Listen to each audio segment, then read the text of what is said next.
Whatever, I thought about that gun. So yeah, we gotta. No, I'm stuck on my screen right now. Son of a bitch. Alright then. So, I'm Rain. No, I'm Slug. I'm Rain. Fine. Everybody calls me Rain. It's an easy name, bro. They're not gonna call me an animal or something. Fine. Call me Rain. Call me Rain. And okay, never mind. I need some stuff, man. Wait. Wait a second. Give me some. Okay, my name is Rain. And we're gonna 3-hour stream. This is the last stream. Because I'm gonna listen to some Billy Whitebread. Alright? I wanna listen to some Billy Whitebread. Billy Whitebread. Yo. Yo. Yo. Yo.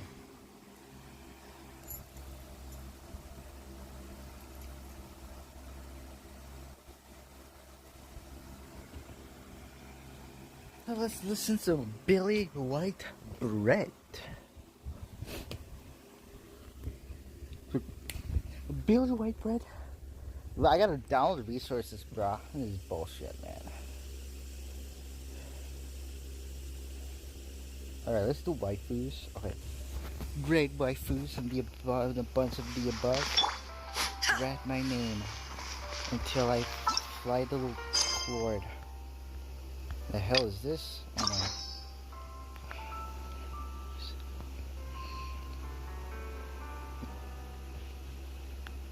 Alright then, so I already did this one right here. And you can go multiple class, right? Right? I can't do Skirk right now because I'm not getting scared. Oh my god, I didn't get her, bro. Whatever. Whatever. I already did out with Kino's Quest, bro. Doesn't matter. So we're going to...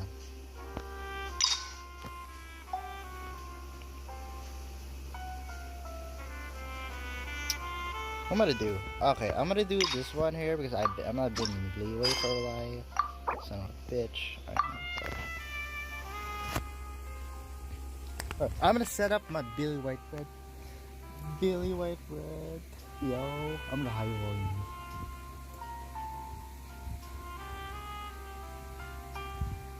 Dude, I wanna listen to this Billy Whitebread, bro. Dude, you're not gonna hear my fucking song, bitch. Where's my Billy Whitebread?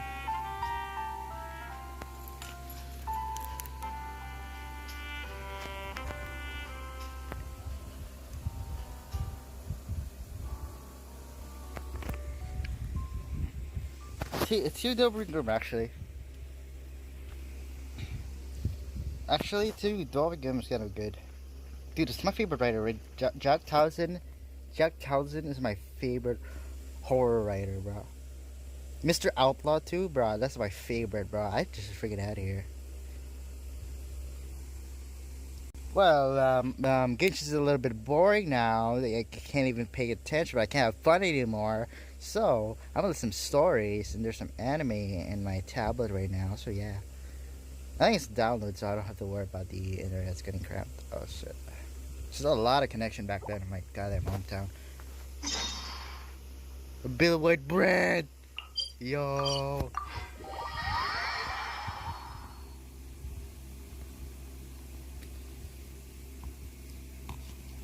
Yo, Billy Whitebread, bro? So many places lately. What do you say we take a day off from adventuring and just find somewhere nice to relax? Where's Billy Whitebread? What Paimon think? Where are some nice places we could go? Oh, why don't we pay Cloud Retainer a visit at Mount Natsang? It's been a while since we last saw that illuminated bird. She's always the one popping up out of nowhere and scaring us half to death. So let's surprise her this time.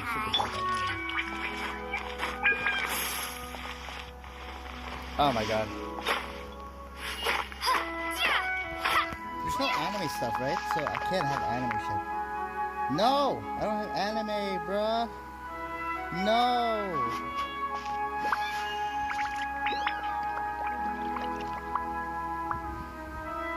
Damn, I'm gonna go silence. I think feminine. But I'm not interested in watching an anime. Like, foreign. What's that again? Feminine Vision Beyond Journey. But I don't watch that. I watch Moko Tensei, bro. Gunner.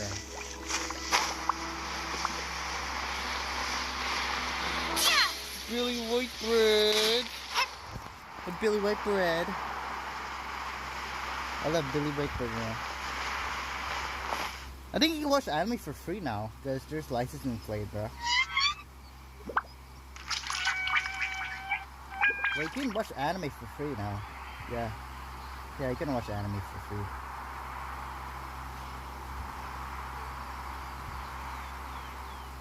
Holy shit. Oh my god, everything is done.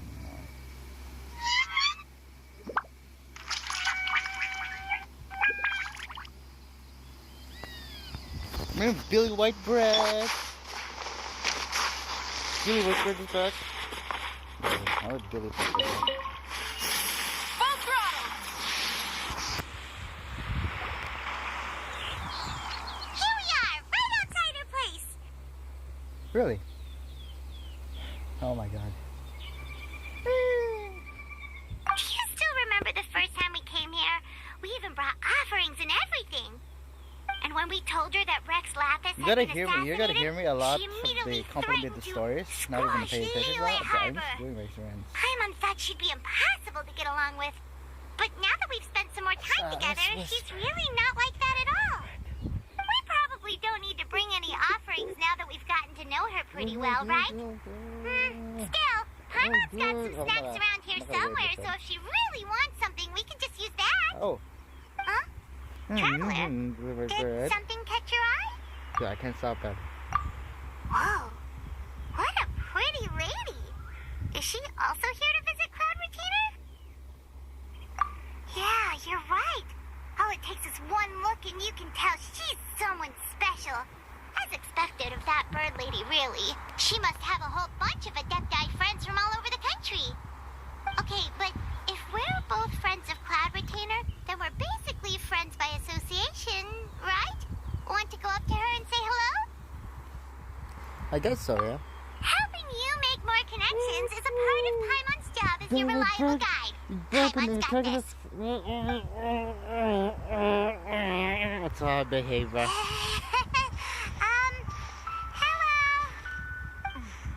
Hello. Paimon is Paimon, and this is the I'm not okay. Dude, I think bones don't think I'm listening right now because it's awesome, man. But bro, I just wait for that month's book, man. Yo, dude, I like the main character, Billy Whitebread, bro, in Casimir and Vic Boncelli. So that's all. My goodness. Paimon doesn't think we've met, but we're also friends of Cloud Retainer. You don't have such May a we new have story, the bro. pleasure of learning your name, Madam Adeptus? You two... What is this tomfoolery? Has a shift in Josh, form he's so gotta clouded step your on me, eyes that bro. you no longer recognize one anymore? Wait, you're... Huh? You're the illuminated bird? But you look... human. How did that happen? Oh, donning human form is scarcely any test of one's abilities. As for your confusion, one merely had no reason to indulge such inclinations before. So, you're indulging now because... Well, one has made plans to pay a visit to some disciples at Liyue Harbor. Taking on a human form for such a trip is simply a way to make matters less conspicuous. You? Worrying about keeping a low profile? You're the one who likes to pop up out of nowhere all over the place. In fact, Paimon can think of several examples. No, like just that close time when marriage you now. suddenly appeared on top of a roof without any warning. Or... Billy Whitebread! I already listened to the story, so I can listen. Go goddamn it, the Tether Buster. Alright. Hey, didn't we agree not to bring that up unless she asked? Oh? So you have taken care to follow the proper rules of etiquette after all. Most commendable. I'm in the part Casimir is pissed because everything's a bad day. Well, this is all Paimon's got. You don't mind, right? One has never found oneself lacking in basic comforts.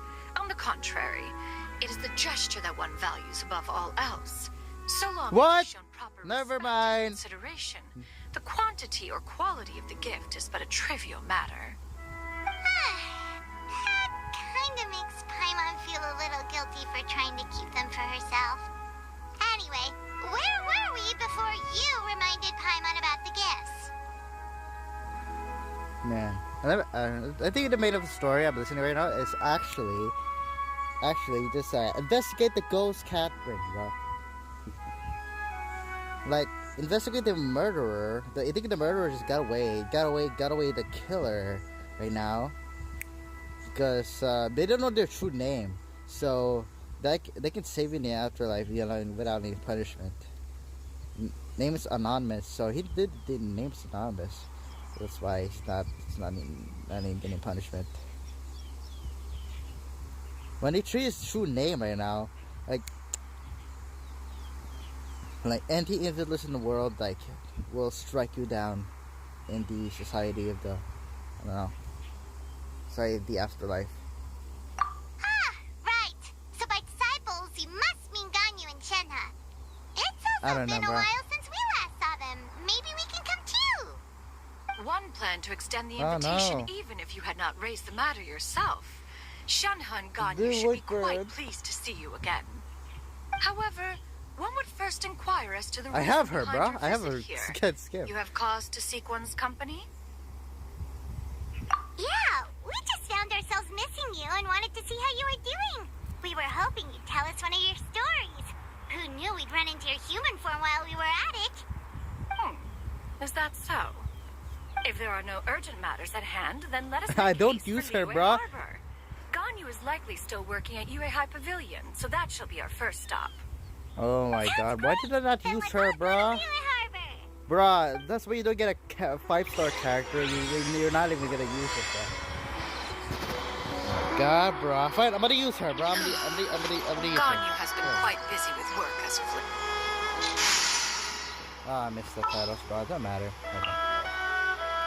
Where is her, bro? Oh, there it is. One is fast on one's feet. Try to keep pace. I missed the cutscene, bro. I'm an idiot. Shenhe has also secured employment recently. In her correspondence with me, she wrote that she shall have no need to return for the foreseeable future. Huh. Did they think one was so easily mollified? One shall investigate everything in one's own eyes and decide for oneself if their living conditions are satisfactory.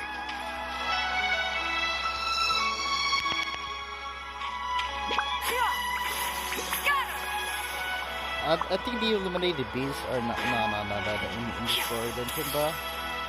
Like Morax and every animal in every state. Doesn't have any social interaction, bro.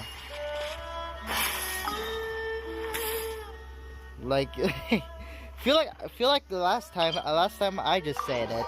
Well, I just got a skin of Cloud Retainer. I get them character release Cloud Retainer. I'm gonna use it, bro. I didn't use it, bro. I already forgot I said that, and literally, come on, reduction time, bro. It's kind of nice. Okay, so what it is does, bro? I forgot.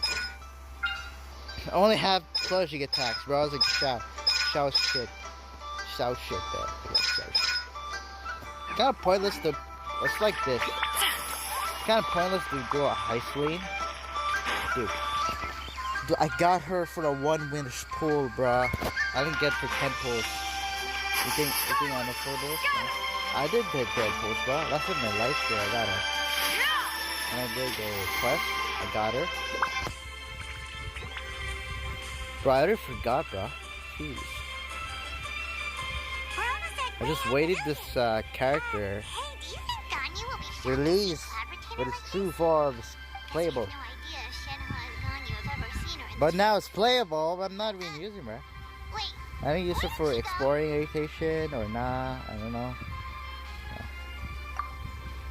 why aren't you standing there, Cloud Retainer? Quietly now. One shall stay here. You two can go and meet with her. But why? Isn't it better if we all go together? If one were to proudly proclaim one's presence, Ganyu would surely profess herself otherwise unoccupied and drop everything to attend to one's visit. One fears that would only result in her staying up all night to make up for lost time. One does not wish to trouble her. Conversing vicariously via you two shall suffice. Do remember to inquire as to her recent well-being. Again, do not mention one's presence here. Fair enough. Makes sense. Alright then, we'll just pass on your regards and... Cloud Retainer? I have Ganyu on the user, bro. Oh. Busted. Is that lady someone you know, Miss Ganyu? She is indeed. I'm sorry, Huixin, but could we delay the upcoming meeting for a little bit? I believe my schedule today is quite full. Although, perhaps I could move some work to later in the evening. Oh, not to worry, Miss I feel like Ganyu. Ganyu's like I'll make the a necessary version arrangements right of away. Robin, bro. Thank you, Huixin. Tonight. Wow, I realized that they have the same hair. So good. It's been a while, Ganyu. Free Ganyu, I got free Ganyu, bruh. Greetings. What brings you here today? And Cloud Retainer, too. It's been quite some time since I last saw you in this form. You are quite mistaken. One is not acquainted with this Cloud Retainer of whom you speak. One is simply a mere mortal passerby. What's your true name then? Seems she's not buying it. That was but a simple test. One did not expect you to be able to recognize one so easily, especially after so many years of only seeing one's other form.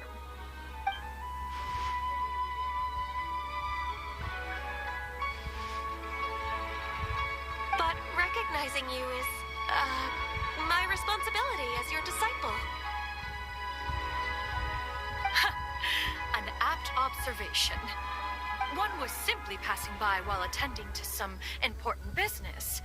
One thought it would only be fitting to pay you a visit while in the area. Wait, Paimon wasn't aware of any important... Cloud Retainer's right.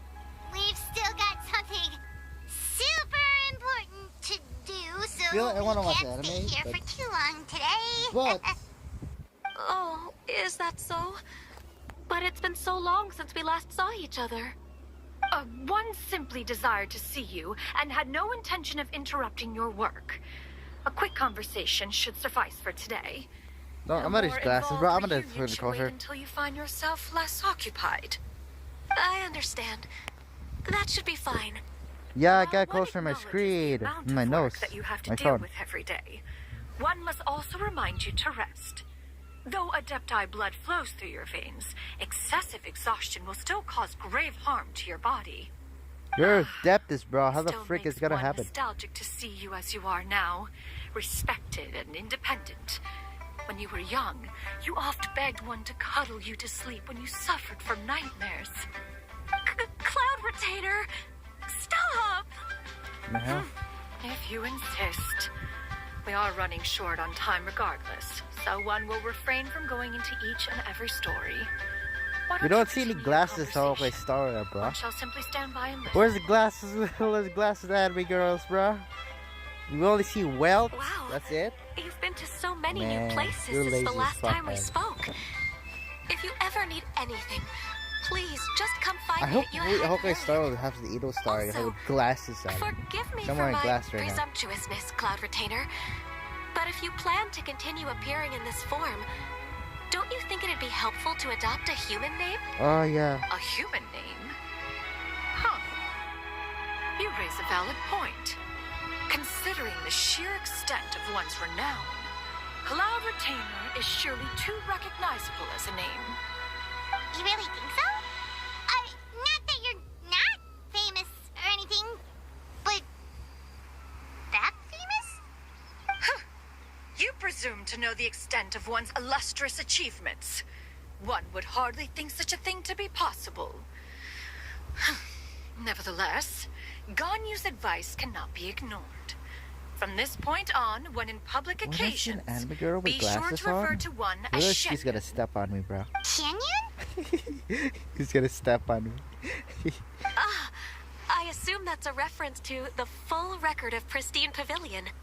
An Step on me, adeptus bro. of years past would rise with the clouds and rest with the moon. They were enlightened and wise, free and unfettered. The writer referenced Master's name to describe her carefree and spontaneous nature. Oh, that sounds super Where's cool. Ganyo's ears? Paimon feels like No only the Ganyu ear, most bro. powerful of Adepti could rise with the clouds Ganyu and rest with the moon. Shao's ears, bro. Actually, those lines were originally written to describe Cloud Retainer herself. Huh? Wait, so you're really that powerful? And what of it? Did you truly take one to be nothing more than a bird of bigger than average size? Not exactly. Like the emo bird, bro. Emo birds are so fast. They've win the war in Australia, bro. Hell yeah. To be fair, Alright. Cloud Retainer rarely speaks of her past accomplishments. The tales of her past can only be found in ancient texts. It is said that once, a long, long time ago, there was a severe drought in Liyue. Left with no choice, many people left their homes, while others spent day and night praying to the Adepti. Although I did not live through such tragedy, simply reading about it is enough to gain a visceral understanding of all the pain and desperation during that time. On top of the drought, a noxious gas also began to spread through the land. If not for Cloud Retainer's efforts, much of Liyue would be nothing more than a barren wasteland today. The books had this to say about what happened. Upon arrival, the Adeptus borrowed the wind to retain the clouds. Immediately, the clouds gathered together, and abundant rain burst forth from the heavens. Drought and plague were both driven away, and the people were saved. Oh, that's incredible! Mortal records add embellishments to dramatize past events. One did merely what one ought, and even if one had not interceded, the other Adepti would surely have stepped in to help. Even so, you stopped an entire drought! Can you really control the weather like the book said? Oh, Paimon suddenly has a lot more respect for you. So it was Paimon's bad for calling you Illuminated Bird before. You're not too mad, are you? How laughable. A name is but a simple label we carry with us on our journey through the world. Why would one be offended by such a trivial matter? That's a relief. In that case, Paimon will continue to call you whatever feels right in the moment. Well, that is quite enough ancient history for now. Ganyu, have you had word from Shenhe? Wait a second. I forgot something. One has heard that she procured a job recently. Have you any thoughts on her workplace? You know, I'm Billy And what, fucking pray Whippet. tell of her monthly remuneration? Moreover, does she find herself overly inundated with work? Is she allowed time off during Lantern Rite? That is a lot of questions. There is no cause for concern, Cloud Retainer. I introduced Shenhe to her employer personally.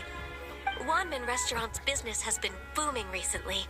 So, with Chef Mao being swamped with customers, and Shangling still off and out in search of new recipes, I introduced Shenhe to staff the restaurant. I see. Most excellent indeed.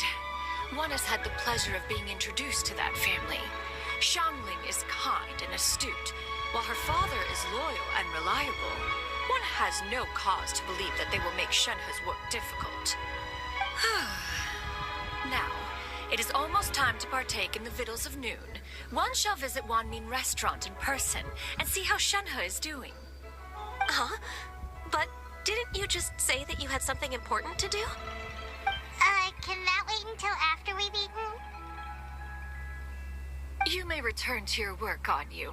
One shall see to this matter on one's own. There will be many an occasion to dine together in the future. One is certain the opportunity shall present itself most readily. Of course, Cloud Retainer. Please take care. Traveler, Paimon, I'll see you some other time. See you around, Ganyu!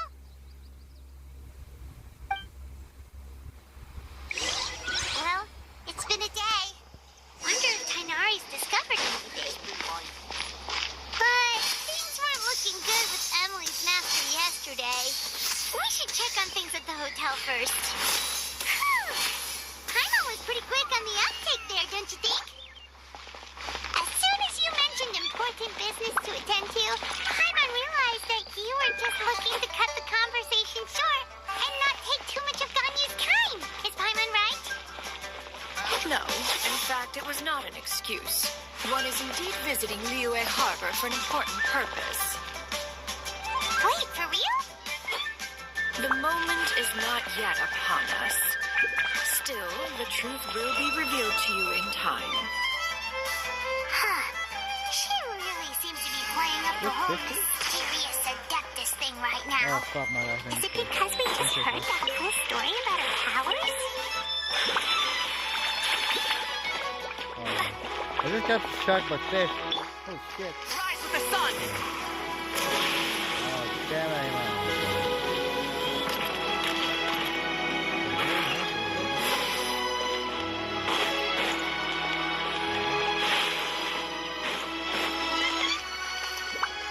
Burn it down! Try and stop me!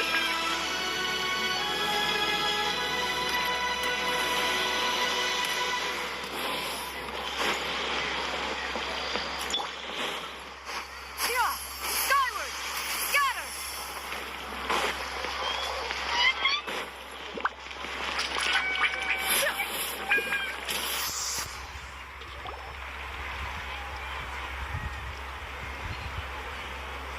You get what I'm saying, right? Yeah, how can I not? Not even fine food is enough to distract from the presence of a fine lady, huh? Oh, I'm far more interested in getting her details than ordering any dishes. Hey, how about you ask her? You do it. No. I think you should. Wait, she's coming.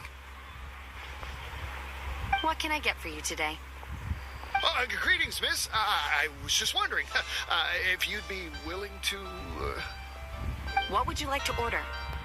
I'm Billy Redbeard. 2 servings of more meat to go.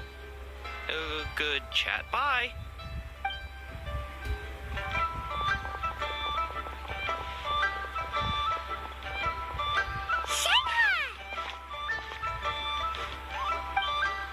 Welcome. It's been a while. May I take your order? Don't welcome us as guests and greet us as old friends in the same line. It's weird. I feel like, wait. The story is, I don't know why Falling Sky agreed to Billy Wade with any big investigation, though. It's so awesome, man. I think he's bored, just kids, but I think it'll be a thing.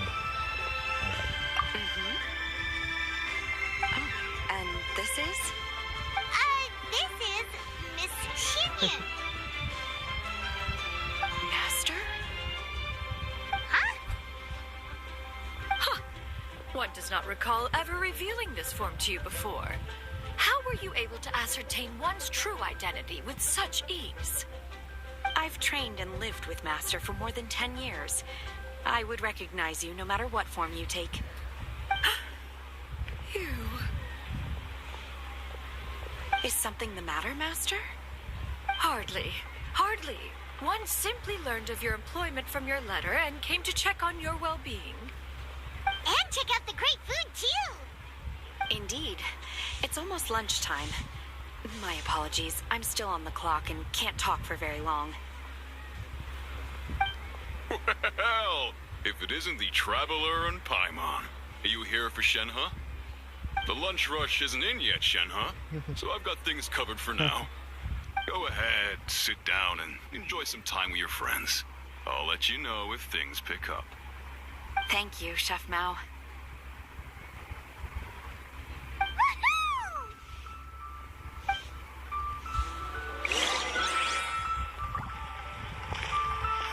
Yeah, I think Bill went and Falling Sky actually is good, bro. So I understand it's time goes slower there. Like they'll be traveling for 24 hours.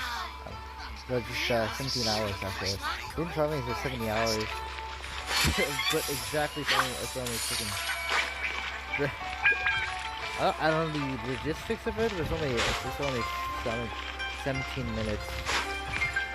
Man, that was so fast, man. That was a great story, bro. There we go. Bird humble. It is just as one expected. The owner of Wanmin Restaurant is indeed a most reasonable and accommodating human. Still, the work here entails dealing with quite a varied group of people. Has this been difficult for you, Shenhe? It's been manageable so far. I sometimes run into strange people, but I have figured out a way to deal with them. Seems like you've been making progress. So by dealing with them, you mean... First, I try to talk sense into them. If that doesn't work, I threaten them with violence. At this point, they usually decide they are in favor of a civil conversation. Oh, how should Paimon put this? Oh, a sensible plan. One is gladdened to see you integrate That'll so be well right back. into human society. And you, Master? How have you been? Simply marvelous. Though Mount Outsong has scarcely enjoyed your presence recently, one has hardly found the pleasure of one's own company to be lacking. I see. Oh, just as expected of Master.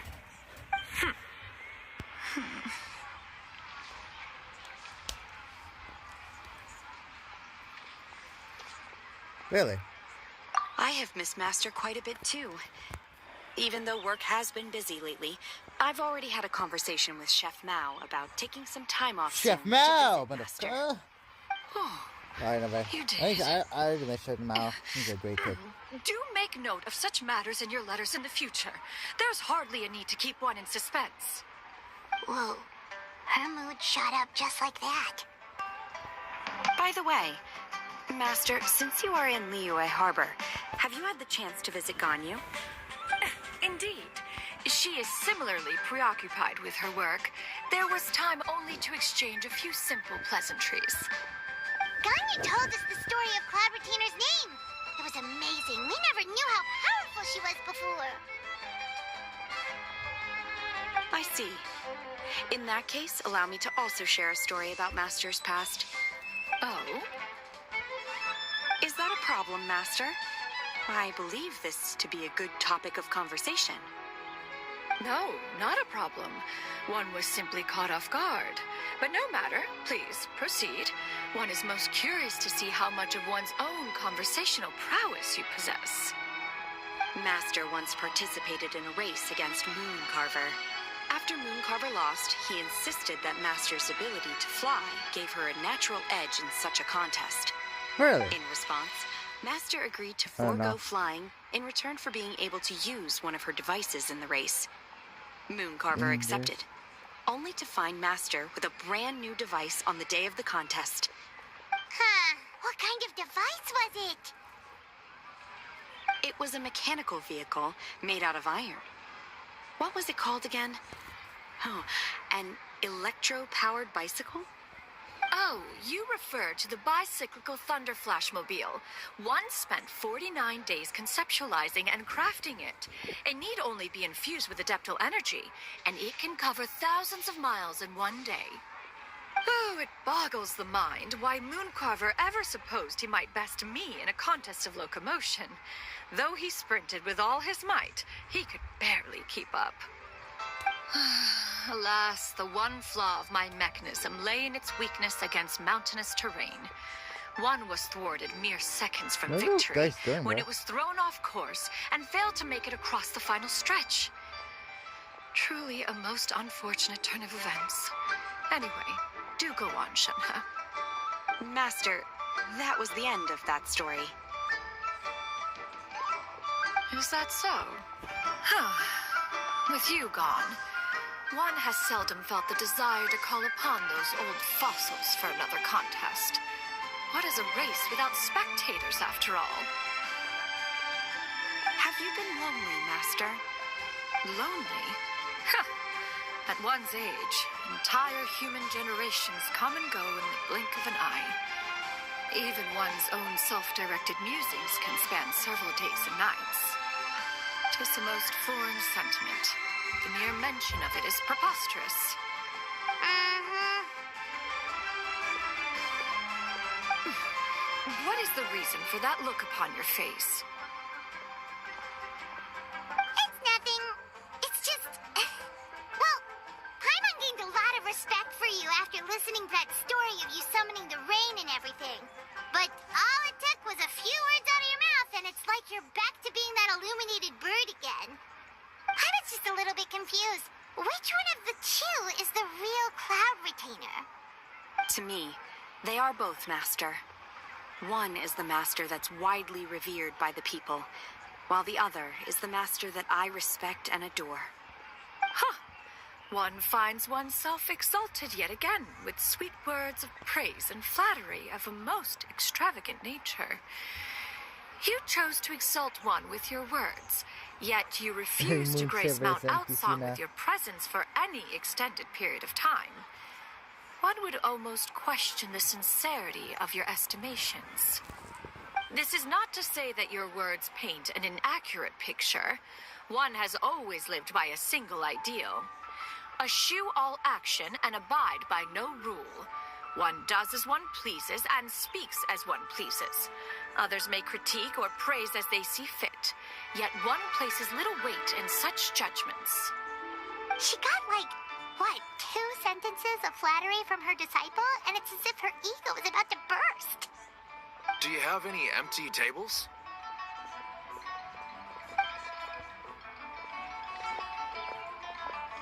Hey there, could we get another fish stew?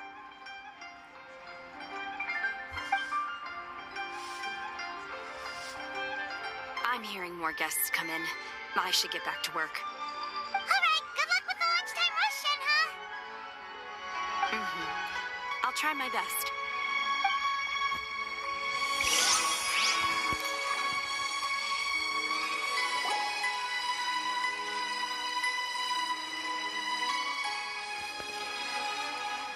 So much yummy food! Paimon's gonna feast! Really? Wait, what the fuck? One is fond of all kinds of delicacies and delights in a multitude of flavors. The dishes here demonstrate no shortage of culinary skill. Their unique flavor profile has left one more than satisfied. In fact, one has been struck by quite the fit of inspiration. One has already begun to conceptualize the next generation of supreme cuisine machines. Everything's so tasty. A bit too hot at times, but still super tasty. Oh, I'm sorry, miss, but our tables are full. Shall we try somewhere else, Granny? Really? But it smells so delightful. Can we really not eat here? My poor legs can't go on for much longer. Well, you could always check with some of the other guests and see if anyone's happy to share a table. Okay, I'll ask around.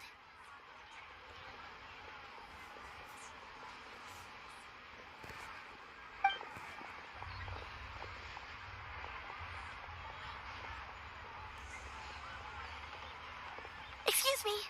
Would you mind letting us share a table with you? There are no empty tables left, so... Ah, well, Paimon doesn't mind. What about you guys? Great! Thanks so much. My name is Shuyu, and this is my granny, Yuendai. Granny? Yep. Is there Hope something it's not wrong too with loudly, that? bro. No, Paimon's just a bit surprised. She looks so young. Yeah, a lot of people compliment Granny on her youthful looks, but she's actually much older than she appears.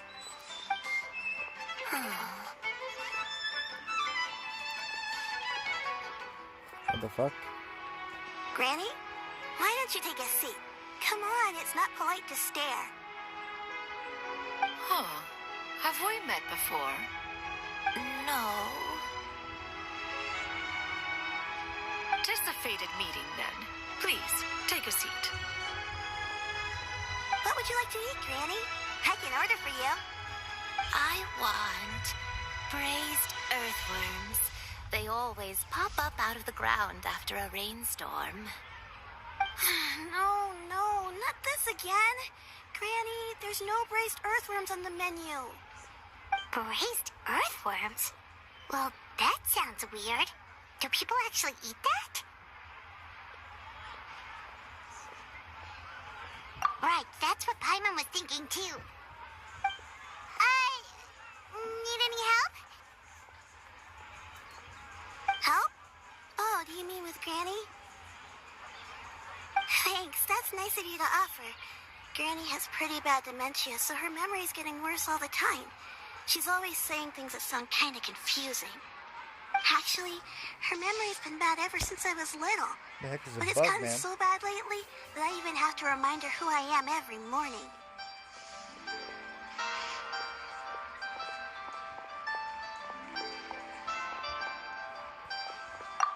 They died young. It's just me and Granny now. Oh,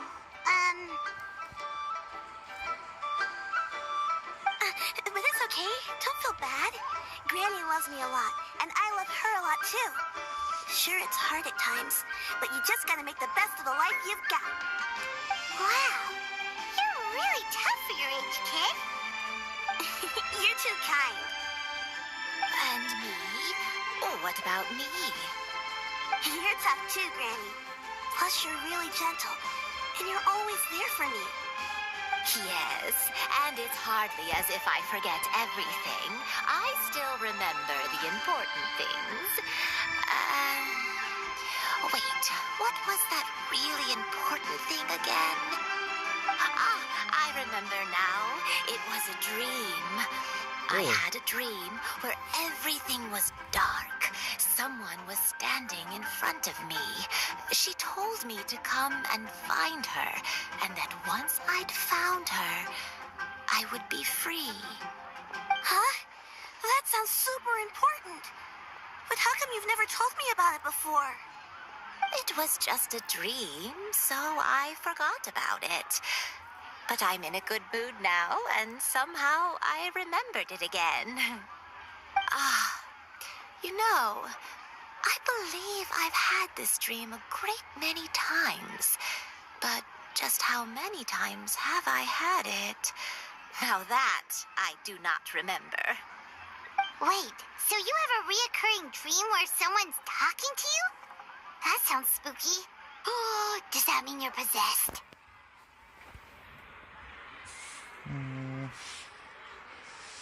Unlikely.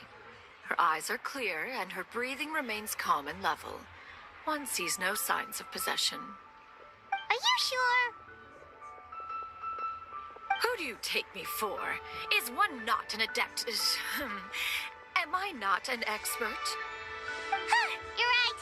Paimon almost forgot you're the expert. In that case, do you still remember what the person in your dreams looked like, Granny? Not anymore.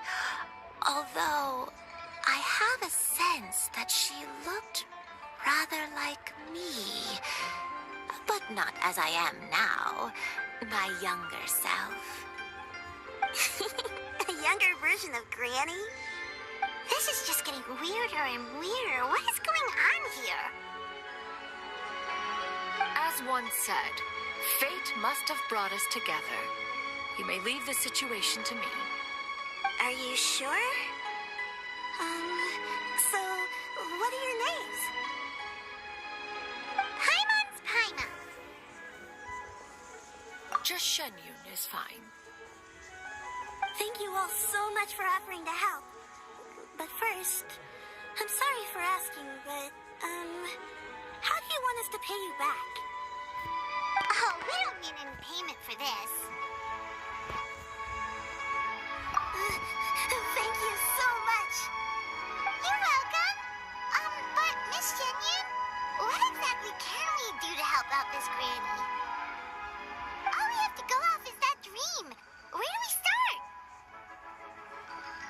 That is elementary. Since her dreams portray her younger self, then we shall retrace the steps of her youth. Once we have revisited those places, her memories will likely return. Sounds like a plan. So, Granny, do you remember which places you went to when you were young? Why, of course I do. The heavens above, the earth below, the wispy clouds, and the emerald mountain streams. Okay, taking that as a no. I might have an idea. Once, when I was really little, my dad told me that Granny used to be a martial artist heroine who saved loads of people from a disaster.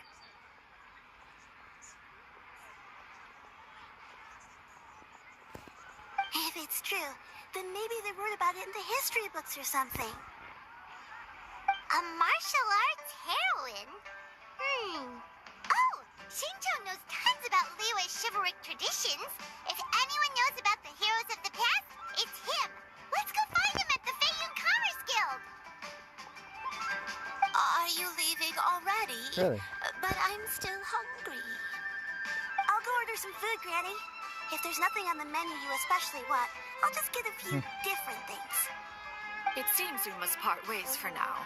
The Traveler and Paimon are bound for the Feiyun Commerce Guild, while Yuendai and Shuyu shall remain here and partake of their lunch. As for myself, I have matters to discuss with Streetward Rambler. Streetward Rambler? Oh, you mean Madame Ping! Precisely. Let us meet at Yujing Terrace once you are ready. Don't tell me it's tomorrow, bruh. 2 days? 2 days again?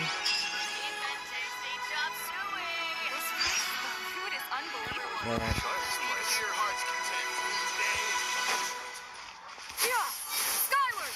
Scatter! I think Honglish are. I think in the MLBB there's an error audio. I don't know why it's happening though. So.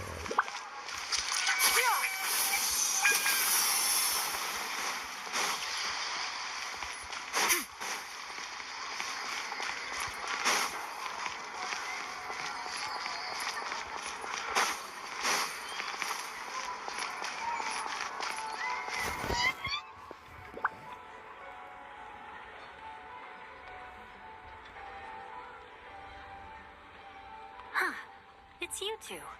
What brings you here?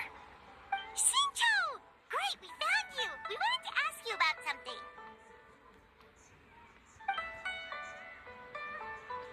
I still use her. I still use her. That's not a whole lot of information to go off of. I don't know if I can say for sure. I can't pinpoint her identity from your description alone. But considering her age, I am reminded of a nameless heroine who's been featured in various chivalric novels. Nameless heroine? That's right. The novels often speak of a great drought from 50 years ago. As the people suffered, a nameless heroine appeared and began to clear away evil spirits in bandit camps. The people idolized her, but never learned her name. All they knew was that she always acted alone. Later, though, she supposedly fell in love with a similarly noble-minded exorcist from Mount Tianheng. They were well matched in more ways than one, often fighting together as a fearsome duo of otherworldly strength. After the drought ended, the heroine and the exorcist left the public eye and began living a reclusive life in the mountains. All that remained were tales of her incredible accomplishments. The way this nameless heroine faded from fame into obscurity later in life is not too dissimilar from Miss Yuendai. I hope that's somewhat helpful. Thanks a lot, Shinjo. We knew it'd be worth talking to you.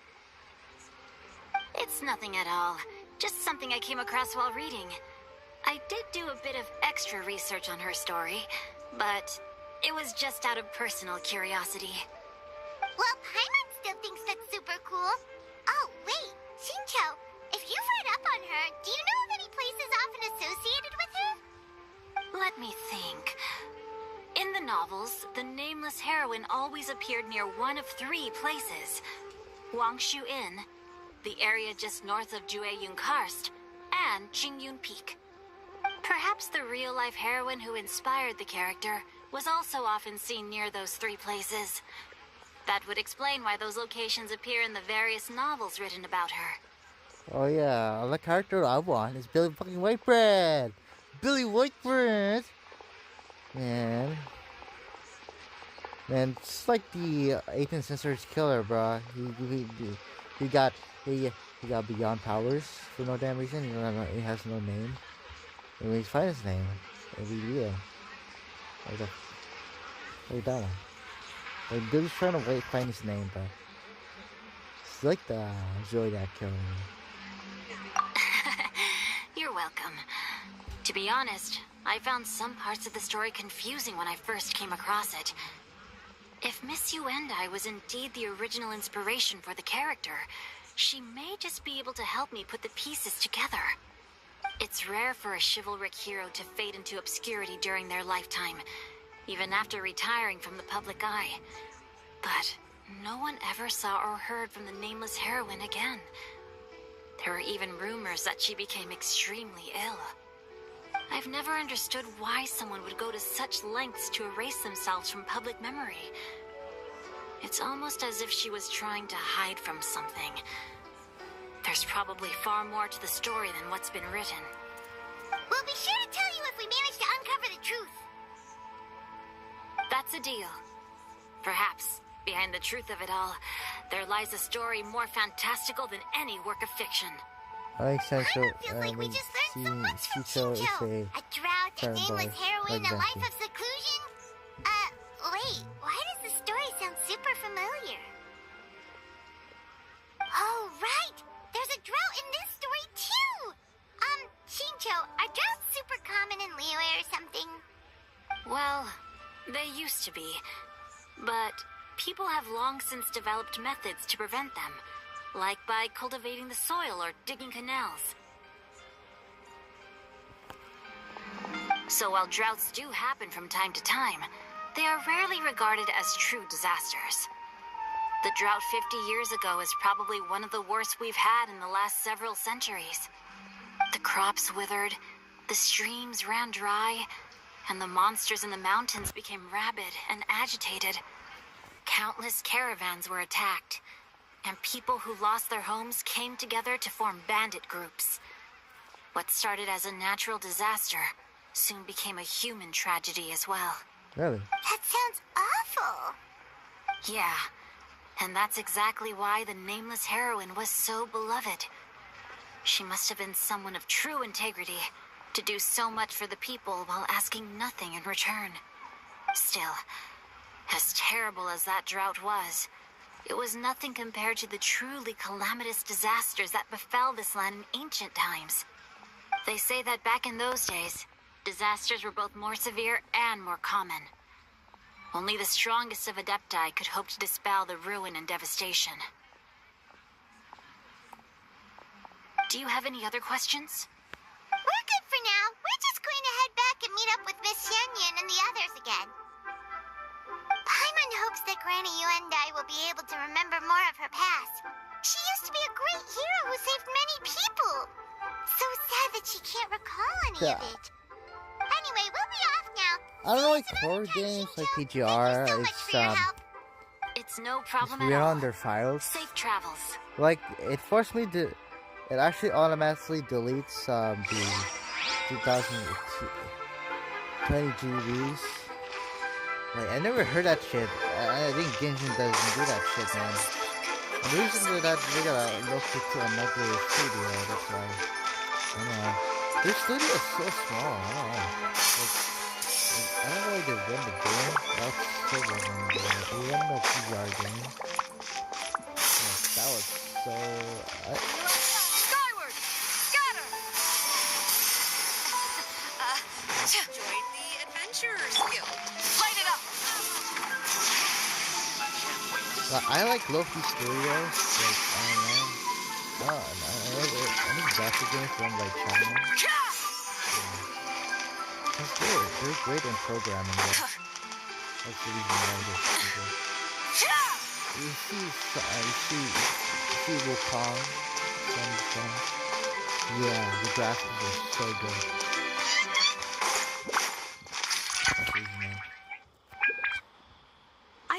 the tune that you requested. I hope it will be of help to you. Oh, thank you. Straight word, Ping. What has amused you so? Oh, it's no serious matter. I was just reminiscing about the last time I saw you in this form. Man, why bother Time Ping has died wrought such the change heavy in this celestial world, trailer, and bro? yet you appear Why just you the died, man, same as Ping, bro? ever. Time has little bearing on one's existence, nor has one keenly felt its effects whilst dwelling at Mount Outsong. Nevertheless, oh my god. Ping, You're alive. one would like to seek your You counsel don't on a die with personal the matter. Lenovo shit, man. Oh, why so formal all of a sudden? I must say, you're making me a little nervous. What is it? Well, the inquiry is as such. Approximately how much more would one need to afford a comfortable life in the harbor, not unlike the one that you yourself lead? It does not require as much as you may think. Still, do you mean that... Cloud Retainer, Madam Ping! What are you two talking about? Nothing save for some trivial matters. Have you unearthed any useful details? Shinjo has a theory, but let's save it for when Chuyu and Miss Yundai have joined up with My name us is again. Billy fucking Whitbread. Alright.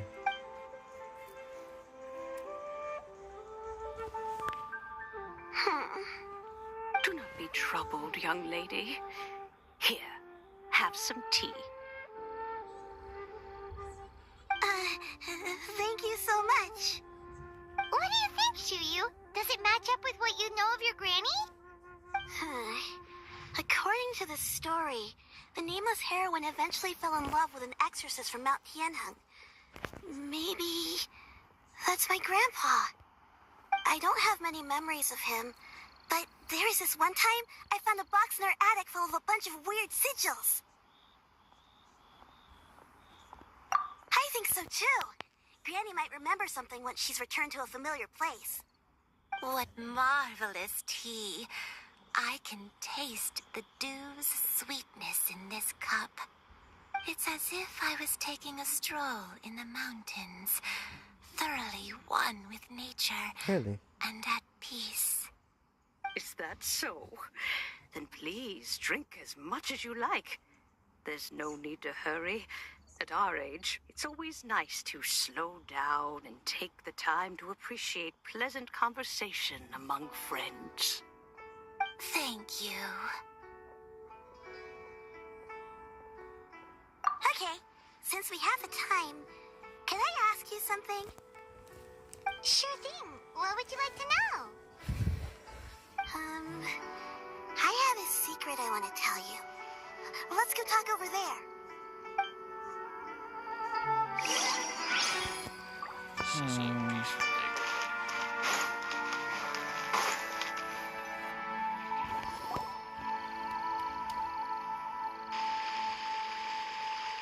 What's wrong, Shiryu?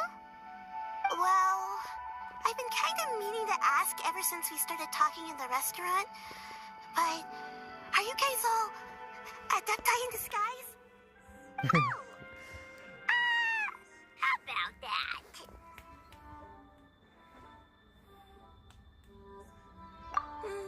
Well, you guys just seem super special. Plus, I think I might have heard Miss Shen Yun call herself an adeptus. Must have been a slip of the tongue. Shen Yun, since you were the one who, misspoke, maybe you can explain to Shuyu here what you really meant by that. One is indeed an adeptus. Is that of some concern to you? Huh? I knew it. Well, one time when I was a little kid, I saw a pure white illuminated crane. I had this super high fever, and Granny wasn't around. I was feeling all icky and gross. But then this snowy white crane flew down from the sky. She put me on her back and flew me to her cool Adeptus house and fed me some sort of magic potion. When I woke up, I was already back in my bed, and my fever was gone. I really wanted to thank her, but I was too sleepy to stay awake, so I never had the chance. So, I just kind of wanted to ask if maybe any of you have ever met an Adeptus like that? A pure white illuminated crane? The only two we've ever met are blue and white and black and brown. Have you ever met one that's pure white, Cloud Retainer? Never has one met an Adeptus with such features. One surmises such a description is but a hyperbolic embellishment that oft results from narrative accounts. That's weird. Was it really just a dream then? Well, even if it was just in my head, it doesn't matter that much anyway. All I really want is to help Granny recover her memories. I'm really grateful for all your help. Leave it to us! Now that we know the 3 locations, we just need to visit them one by one. Let's go to Wangshu Inn first. Okay, I'll go get Granny.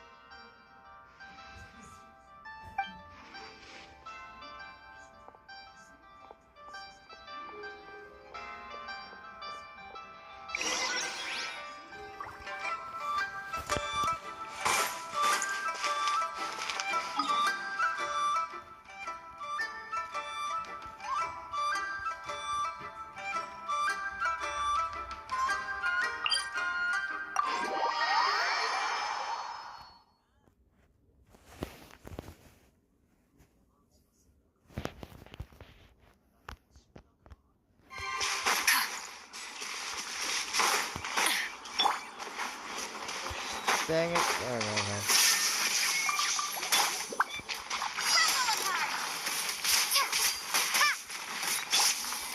Rise with the sun! Torn to oblivion! There you are,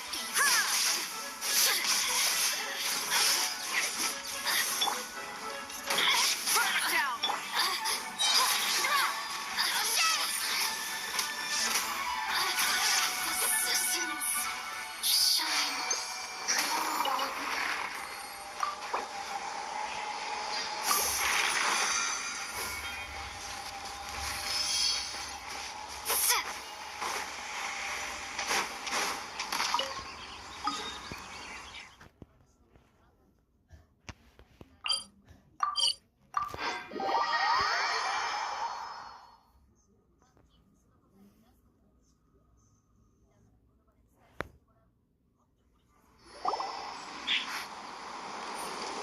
Wangshu Inn.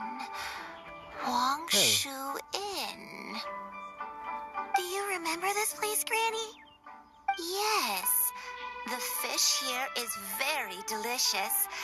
And if you look out into the distance, you can always spot a bird that's been left behind by its flock. I believe I used to have a room here. It had a window. Yes, I spent a lot of time looking out that window. Which room was it again?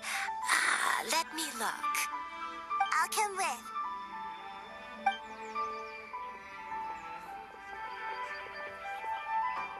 Hyman's still having some trouble understanding what she's talking about, but if she's so familiar with this place, that must mean she lived here, right? Wait, huh? Whoa! Shell, what are you doing here all of a sudden? You Great team up for her, huh? I sensed a non-human presence and decided to come take a look. If you're here, then there's likely no trouble afoot. I suppose there's no cause for concern. It's been a while, Cloud Retainer. I see you have returned to your previous form. I have indeed. I fought alongside her in this form on many occasions during the Archon War. Oh, wow! What was she like during the war? Oh, wait, let Paimon take a guess. Was it anything like this? Behold, the glory of one's newest invention, the Bang Bang Continuous Fire Mechanism. Hands up and surrender, or be prepared to face the full might of the Adepti. An impressive imitation. Paimon knows her all too well. Even so, Cloud Retainer was not always as ostentatious as you describe. You may be unaware, but her talent with Adepti Sigils is just as formidable as her skill in mechanics. The Archon War reached its peak after Guizhong's death. The Cloud Retainer who fought beside me in those devastating battles was taciturn and solemn, only speaking when she had to activate her sigils. A Cloud Retainer who barely talks? Paimon can't picture it. But what happened after that?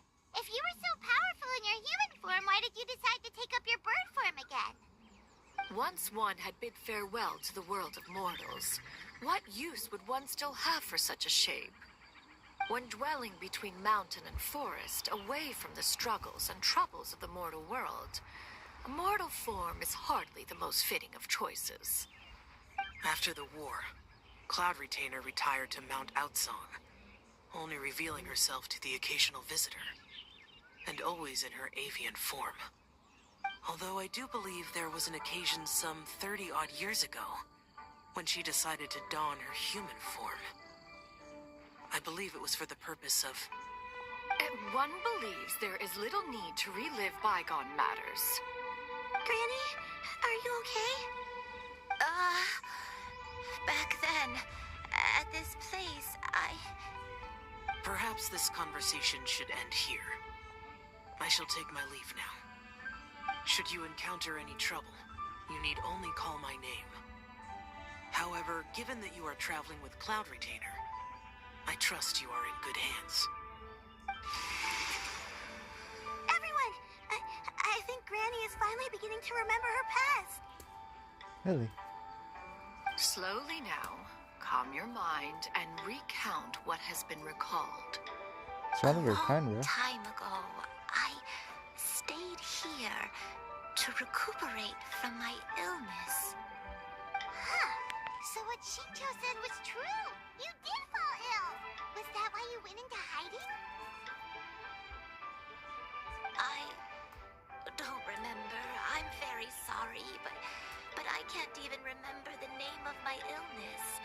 The only thing I can remember is that it took a great toll on me, and there was no cure for it. I was confined to my room in Wangshu Inn, where I spent many days unconscious.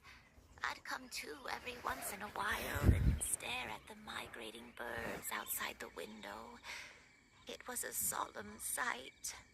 I remember crying, but I'm not even sure I knew why. One day, I met a traveling merchant. Upon hearing of my illness, he sold me a bottle of soul-revitalizing tea pills. He told me that the pills were concocted using Adepti blood and could be used to alleviate my symptoms. Sure enough, I made a full recovery. My illness remained dormant for several decades after that. Wait, but if your illness remained dormant for several decades, are you saying that what you're going through now is just a relapse of what happened all those years ago? And it was all thanks to the pills that you managed to keep the symptoms in check? Paimon's brain kinda hurts. Do you remember anything else? I'm sorry, I don't. Oh, if only I wasn't so useless. Hey, you're not useless. You've done so much for me. Watched me grow up. Raised me. How could you say that about yourself? Oh, fret not, dear child. Granny was just a bit frustrated. That's all. The recovery of a person's memories is a gradual process. Finding pieces of one's past is always superior to not finding anything at all. Let us make haste to the next location. Next location. Next location. Oh, why don't we go to the area north of Dwayunkar's next? There isn't really a landmark there, so where should we start? Follow this guy's leader now, what? Paimon's got it. Let's check out the houses in the area first. After all, if she was there for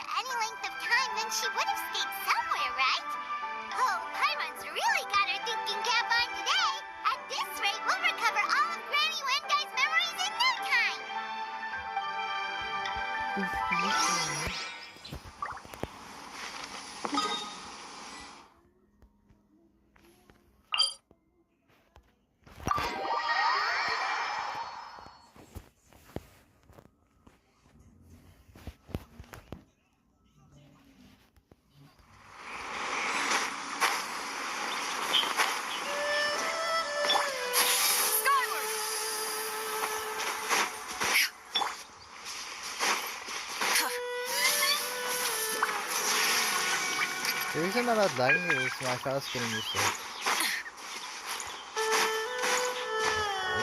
I think most mounts are like so. Whoa! Why are there so many treasure hoarders here?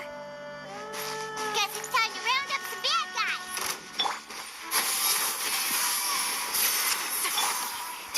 Starfall! Now you shall perish. Shine down. You're open.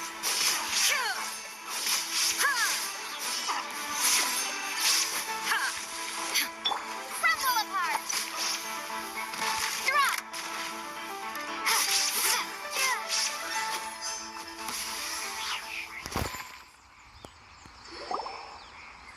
Do you remember anything about this place, Granny Wendy? Let me think. I feel like What I've have I been here done? before. I vandalized this house. I don't think I stayed here too long. Right. I might have cleaned up. just rested here briefly before continuing on my way. Got it. That's okay. There are still plenty of other places we can check. Wait a second. If I remember correctly, I believe I brought... Ah, yes. I brought some sweet snacks with me. Go on, take some. You need to eat a lot if you want to grow big and strong. Oh, thank you. Then Paimon will help herself.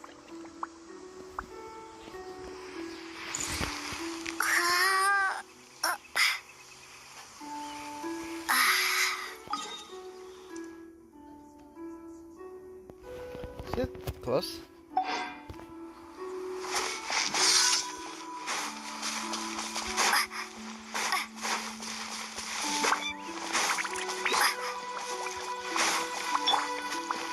There is no escape. Light it up. Inazuma shines eternal.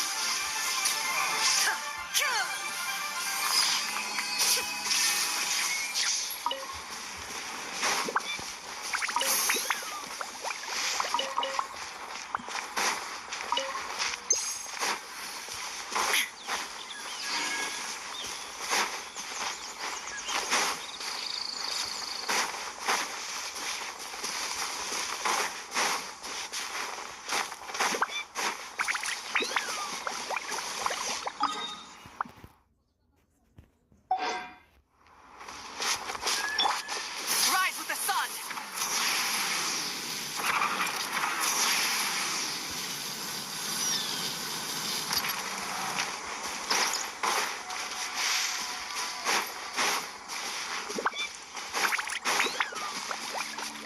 There's no foes, man.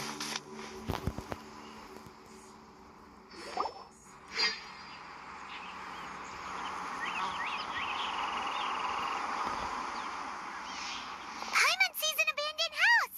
Why don't we take a break over there? This place, it's...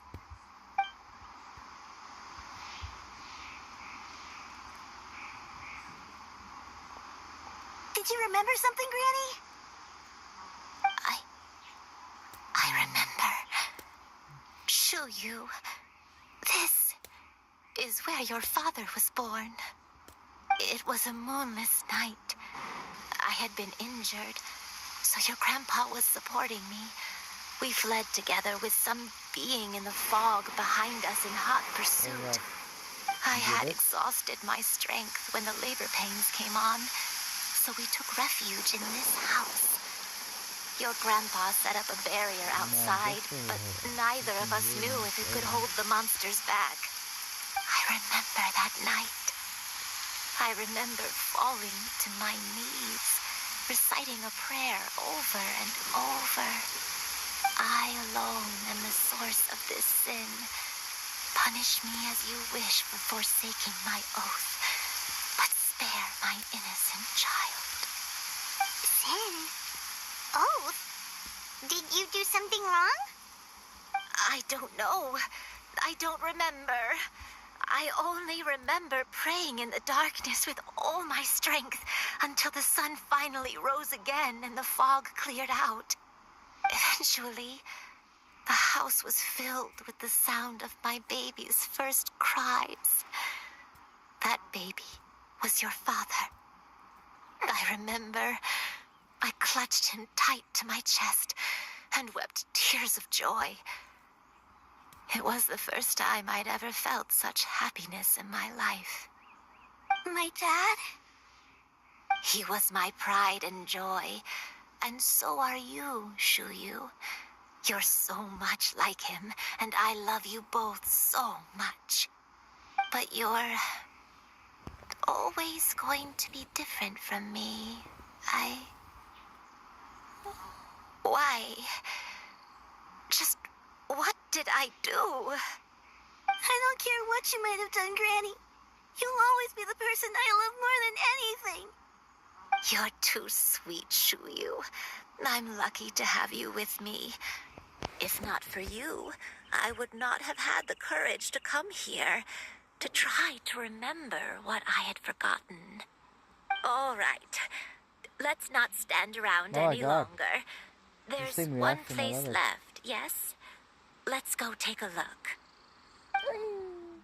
If one recalls correctly, the next place should be Chinyu Peak. You and I, how fares your health? I may be a bit slow, but I'll do my best to keep up. Oh my god. I'm sorry to keep everyone waiting. Climb on, I shall carry you to the top. Oh, such lightness of weight. All those who grow old grow frail in the end, do they not? First, you lose your memory, then your health. Eventually, you end up losing everything. My only wish is to depart this world with a lucid mind, to free myself of this torment and the burden it places upon others. Fret not, you have my aid in this endeavor.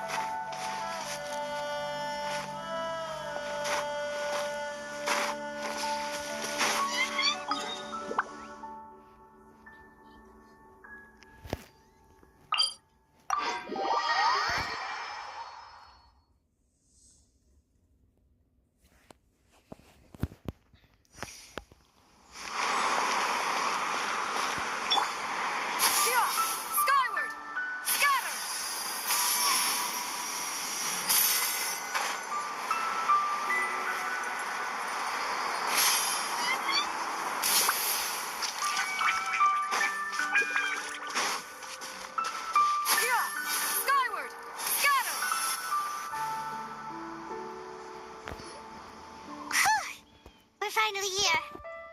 Does this place feel familiar to you, Granny Wendai? Let me see.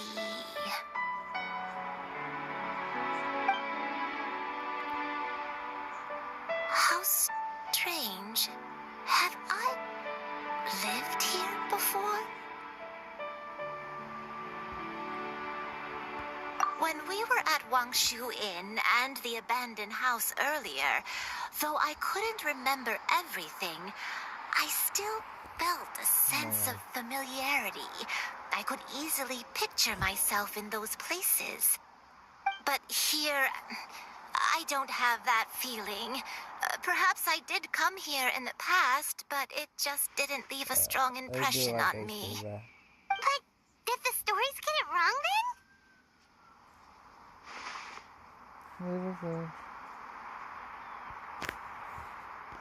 Yeah, that's true. But they're also the only thing we have to go off of. Paimon was hoping this place would jog Granny Uendai's memory just like the others. I'm sorry to disappoint you too. It's all right. We're not going to give up yet. We'll figure something else out. Just you wait. Thank you. If only I could remember. that way. What's that mountain? Oh, let Paimon look! Huh? Isn't that Mount Outsong? Looks like we've come full circle. Mount Outsong. Mount Outsong. Granny, are you okay? Oh no. Don't push yourself, Granny. I ain't quarantining, It's bro. okay if you can't remember. You shouldn't do something that makes Do you like sad. that? You screwed over, bro.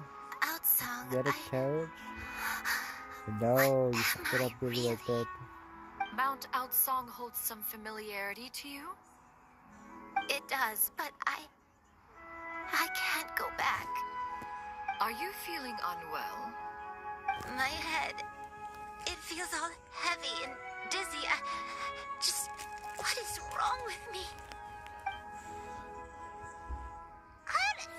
Miss Xianyun, is there anything you can do? Let us go to Mount Outsong. But... Fret not, all will be well. You and I, you have already given more than enough to the pursuit of this endeavor. You may leave the rest to me. I've prepared something that can aid you in suppressing the fear in your heart and restoring your lost memories. It currently resides at Mount Outsong. Wait, really? When did you do that? I never leave anything to chance. All will reveal itself when we arrive.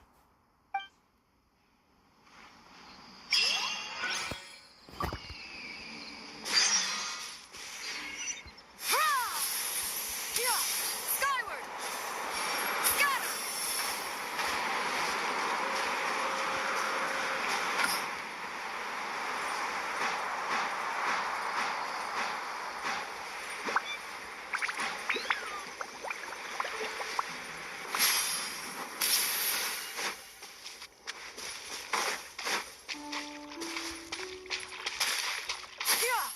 Skyward! Fuck, no, man. I just clicked.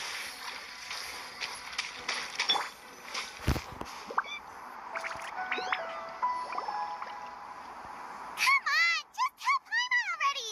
What's this thing you've prepared? Here, this is it. Huh? But isn't this the mechanism that you were tinkering with when we first got here? Oh, is it another invention of yours? Precisely. A recent one at that. I am most pleased with the result. I call it the Suspensus Somnium mechanism. It periodically releases a soft breeze, which when paired with a gentle adeptal tune, can help the listener subconsciously relax and even enter a semi-hypnotic state. Soothing agitation and anxiety, relieving exhaustion and insomnia, its potential uses are numerous indeed. And of course, it can also aid in the recovery of lost memories. Whoa, what a cool gadget! But if you had it all along, why did you keep it to yourself until just now? We could have come to Mount Outsong right off the bat and saved Paimon a lot of floating. How preposterous. Had you and I not recalled much of her past through her own efforts, the device would have nothing to draw upon. We Adepti can only help those who first resolve to help themselves. Had she lacked such determination and strength of character, one would have little to offer in way of assistance. Paimon thinks she gets it now. Hey, what's that other thing? As previously mentioned, a gentle adeptal tune is required to take full Hey, Billy advantage of White the Birds in the mechanism. horse now. One Holy shit. secured such a tune from Streetward Rambler. The investigation Only is with her over. melodies can the mechanism reach its peak power. Whoa, Paimon can feel what you mean. Paimon's body feels light as a feather. It's as if she's lying down on a warm patch of grass after a super satisfying meal. And you and I, is the mechanism helping you to relax? It appears she has already succumbed to the depths of reverie. Come, Join one on this side. We shall give her some time to herself.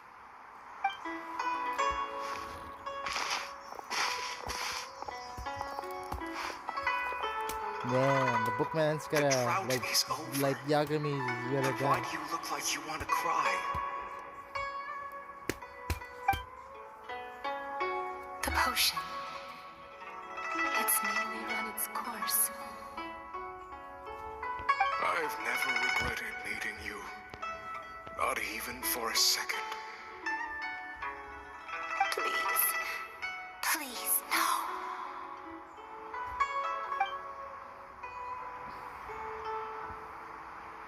Have you forgotten? This is the world you left behind. One of gentle breeze and morning dew, perfectly straddled betwixt the realms of heaven and earth. This is your home. Yo. This is where you belong. You should have never left. The you of the past, the me from not that long ago. We should have never.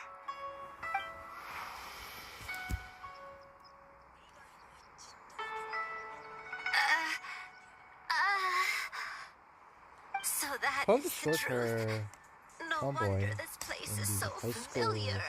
elite. Granny! It's like still fun time, but I don't know. Granny, are you okay? I don't know, but she's female. Oh my god. That's Your good. memories have returned. Okay. Wait, did you just call her by her full name? Does that mean you already knew each other? Yes. I now remember everything. Everything. Granny, please don't cry. I'm here. I'm here. Oh, don't worry, my dear child. Granny is fine. I'm so sorry, When the town people are everyone. dead, You've gone I to don't know so why. much trouble on my He's behalf. weird, bro. It's all come back to me now. The most important thing that I had forgotten was the truth of what I once was. One can sense the guilt that now plagues your conscience. Reclaiming a truth long buried is sure to come with a myriad of complex emotions. Perhaps one should recount the story on your behalf while you compose yourself. No, it's okay. Now that I've remembered, I must face my memories head on. Season 3 Shu already? Yu, Oh, everyone, is cooked. I cannot thank you enough for all your help. I'm ready to tell you my story, if you're willing to listen. Please, Granny, don't force yourself. What happened in the past doesn't matter. I love you more than anything. Nothing you say can change that. I know, dear child. My feelings for you are exactly the same. It is for this reason that you deserve to know the truth. Some time ago, I made a terrible mistake. One for which I could never atone. Is this the sin that you mentioned in Dwayne Karst? What happened?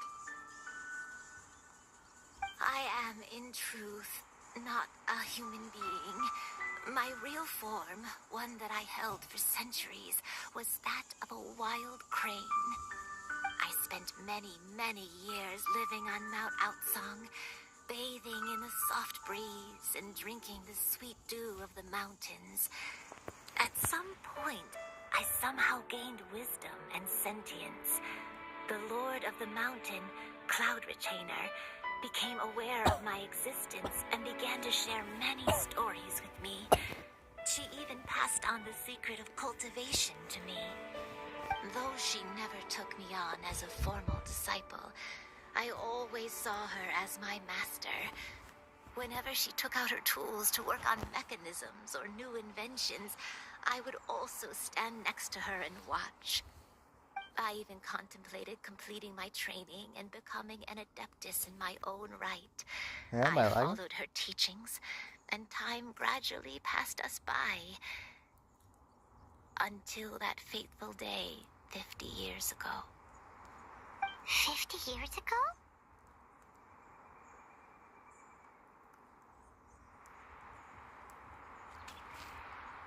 That's right. Master regaled me with many stories of her past deeds. From them, I learned how she had saved people from a similar crisis in the past. She was the one I looked up to the most. More than anything, I dreamt of becoming an adeptus like her. I wanted to travel the land like she had, relieving suffering wherever I went. But I was still far from being a real adeptus. I possessed no ability to take on human form and fit in with the crowd. Once she learned of my desires, Master prepared a special dose of human mimicry potion for me.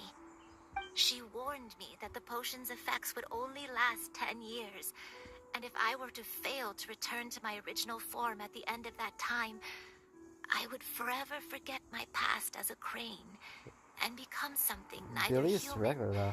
beast, I think nor the tea went to Spirit World. I don't know. Oh no. So that was the Like source Billy of your doesn't dementia all know. along.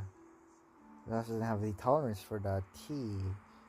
It's the gateway to the Spirit World. Was it because of Grandpa? Indeed, I fell in love. Though he was human, he had spent his entire life training on Mount Tianheng. When we met, it was not only my first foray into the world below, but his as well. Although clumsy and impulsive as he was, you'd think he was the real strange bird among the two of us.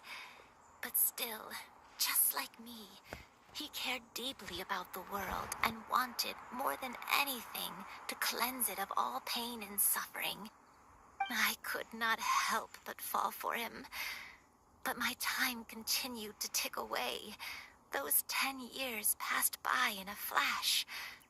Yet I did not want to leave his side, so I... Oh no. What happened next? I committed an offense. I wanted to stay with him, even if it meant living a life full of pain and suffering, even if it meant that I would eventually turn into a monstrosity. I knew I had betrayed Master's hopes, but I was too ashamed to face her. So I wrote her a long letter instead and asked someone to leave it outside her abode. I was convinced that she would not support my decision, and I lacked the courage to speak to her face to face. In my shame, I fled and tried to hide from the world, such that no one would be able to find me again.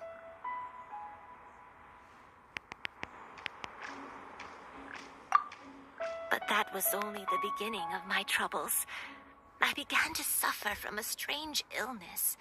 My memories became hazy and confused, and I could no longer keep myself awake.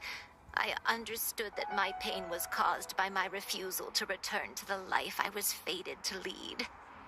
Along with my memories as a crane, I soon forgot the true cause of my suffering as well. I knew only that I had committed a sin. All I could do was pray for forgiveness, even if I had long forgotten what needed to be forgiven. Looking back, I was beyond lucky to have come across that traveling merchant at Wangshu Inn. It was such a fortunate coincidence that we were there at the same time. If it weren't for those soul-revitalizing tea pills, I probably would have... Granny! What's wrong? Coincidence? Why did I ever think it was a coincidence?